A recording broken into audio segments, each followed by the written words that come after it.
कभी सोचा है कि खून की एक छोटी सी बूंद में हमारी सेहत की कितनी सारी कहानियां, कितने सारे राज छुपे हो सकते हैं। अच्छा, आज हम हीमोग्लोबिन की इसी रंगीन दुनिया में उतरने वाले हैं और ये जानने की कोशिश करेंगे कि हमारे खून का रंग असल में हमारी सेहत के बारे में क्या-क्या बता सकता है।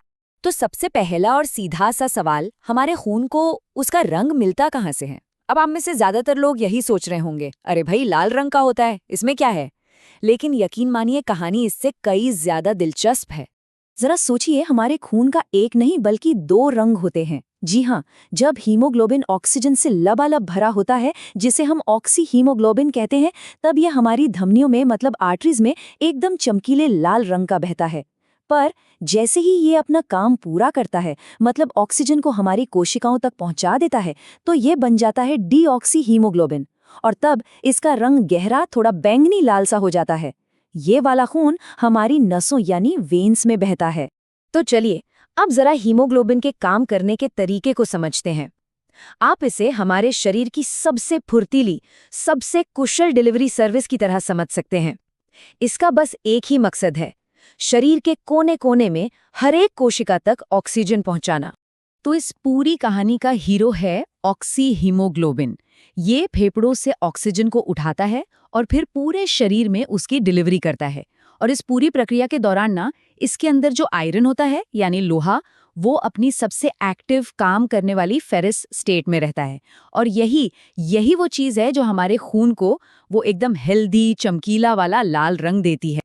अच्छा, तो जब ऑक्सीजन की डिलीवरी हो जाती है, उसके बाद हीमोग्लोबिन डीऑक्सी हीमोग्लोबिन में बदल जाता है। ये समझिए कि ये इसकी आफ्टर डिलीवरी वाली हालत है। और एक मज़ेदार बात, अगर इसकी मात्रा खून में बहुत ज़्यादा हो जाए, मतलब 5 ग्राम पर डेसीलीटर से ज़्यादा, तो हमारी स्किन नीली पड़ने लगती है। इसी को मेडिकली साइनोसिस कहते हैं। कभी बहुत ज़्यादा ठंड में किसी के होंठ या नाखून नीले पड़ते देखे हैं? बस ये उसी का एक जीता जागता उदाहरण है। लेकिन ये जो इतना परफेक्ट डिलीवरी सिस्टम है ना, ये हमेशा इतना सेफ नहीं होता। कभी कभी हमारे ब्लड स्ट्रीम में कुछ बहुत ही खतरनाक धोखेबाज, या कह लीजिए हाईजैकर्स, घुस आते हैं और ये पूरे के पूरे सिस्टम को ठप करने की ताकत रखते हैं। अब जरा इस नंबर पर गौर कीजिए, 200 से 250 गुना। ये एक बहुत बहुत बड़ी ताकत की तरफ इशारा है। एक ऐसी ताकत जो हमारे हीमोग्लोबिन के लिए एक बहुत बड़ा खतरा है। कोई अंदाजा है कि ये क्या हो सकता है? ये ताकत है कार्बन मोनोऑक्साइड की। ये एक ऐसा हाईजैकर है जो हीमोग्लोबिन से ऑक्सीजन के मुकाबले 200 से 250 गुना ज्यादा मजबूती से चिपक जाता है। मतलब ये हीमोग्लोबिन पर ताला लगा देता है, कब्जा कर लेता है और फिर उसे छोड़ता ही नहीं। और सबसे धोखे की बात तो ये है कि ये खून को एक चेरी पिंक रंग देता है, जो देखने में खतरनाक रूप से हेल्दी लगता है। जब ये होता है तब बनता है कार्बोक्सी हीमोग्लोबिन। इसे एक तरह का फंक्शनल अनीमिया भी कहते हैं। मतलब हीमोग्लोबिन तो शरीर में मौजूद है, पर वो किसी काम का नहीं है, क्योंकि कार्बन मोनोऑक्साइड ने उसे बंधक बना लिया है। यही कार्बन मोनोऑक्साइड पॉइजनिंग का सबसे बड़ा साइन है। आपको पता है, जो लोग स्मोक नहीं करते उनमें इसका लेवल बस 1-2% होता है, लेकिन स्मोकर्स में ये 5 से 10% तक पहुंच सकता है। कार्बन मोनोऑक्साइड के अलावा 2 और विलेन है इस कहानी में। एक है मीथहेमोग्लोबिन। इसमें क्या होता है कि आयरन की केमिकल स्टेट ही बदल जाती है, वो फेरिक बन जाता है और फिर वो ऑक्सीजन को पकड़ ही नहीं पाता। ये खून को एक चॉकलेटी ब्राउन रंग दे देता है। और दूसरा है सल्फा हेमोग्लोबिन। ये सल्फर कंपाउंड्स के साथ मिलकर बनता है और खून को हरा कर देता है। और सबसे खतरनाक बात, ये एक परमानेंट डैमेज है जिसे ठीक नहीं किया जा सकता। तो चलिए, इन तीनों हाईजैकर्स को फटाफट से एक बार रिवाइज कर लेते हैं। कार्बोक्सी हीमोग्लोबिन यानी चेरी पिंक रंग, जो ऑक्सीजन का रास्ता ब्लॉक कर देता है। मेथहीमोग्लोबिन यानी ब्राउन रंग, जो ऑक्सीजन को बाइंड ही नहीं होने देता। और सल्फा हीमोग्लोबिन मतलब हरा रंग, जो परमानेंट डैमेज करता है। अच्छा, अब इन खतरनाक हाईजैकर्स की बात छोड़ते हैं और चलिए हीमोग्लोबिन के अपने खुद के परिवार से मिलते हैं। हाँ, बिल्कुल सही सुना। हमारे शरीर में भी अलग अलग टाइम पर अलग अलग तरह के हीमोग्लोबिन होते हैं, बिल्कुल एक फैमिली के मेंबर्स की तरह। तो एक हेल्दी एडल्ट के शरीर में हीमोग्लोबिन का मिक्सचर कुछ ऐसा दिखता है। सबसे बड़ा हिस्सा करीब 95 से 97% होता है HbA। उसके बाद आता है HbA2, जो बस 2 से 3.5% होता है। और आखिर में 1% से भी कम होता है HbF। चलिए इस फैमिली के मेंबर्स को थोड़ा और करीब से जानते हैं। HbA जो है वो हमारा मेन अडल्ट हीमोग्लोबिन है।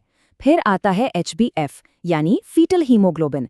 ये बच्चे के लिए जब वो गर्भ में होता है तब बहुत ज़रूरी है, क्योंकि इसकी ऑक्सीजन खींचने की ताकत माँ के हीमोग्लोबिन से कहीं ज़्यादा होती है। और फिर है HbA2। भले ही ये मात्रा में बहुत कम है, पर अगर इसका लेवल बढ़ जाए तो ये बीटा थैलेसीमिया जैसी जेनेटिक बीमारी का एक बड़ा सिग्नल हो सकता है। तो अब सवाल ये है कि साइंस इन रंगीन सिग्नल्स को, इन कलर्स को पढ़ता कैसे है। चलिए देखते हैं कि डॉक्टर्स और साइंटिस्ट्स इन रंगों के जरिए हमारी हेल्थ की पूरी कहानी को कैसे डिकोड करते हैं।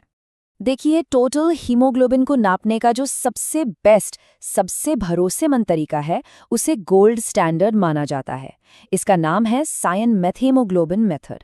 इसमें होता क्या है, पहले खून को एक स्पेशल केमिकल ड्रेबकिंस रीजेंट के साथ मिलाते हैं। ये केमिकल हीमोग्लोबिन के हर टाइप को एक स्टेबल फॉर्म में बदल देता है, और फिर एक मशीन स्पेक्ट्रोफोटोमीटर उसकी रीडिंग लेकर हमें बता देती है कि टोटल हीमोग्लोबिन कितना है। लेकिन वो जो हमारे हाईजैकर्स थे, उनका पता लगाने के लिए ये तरीका काम नहीं आता।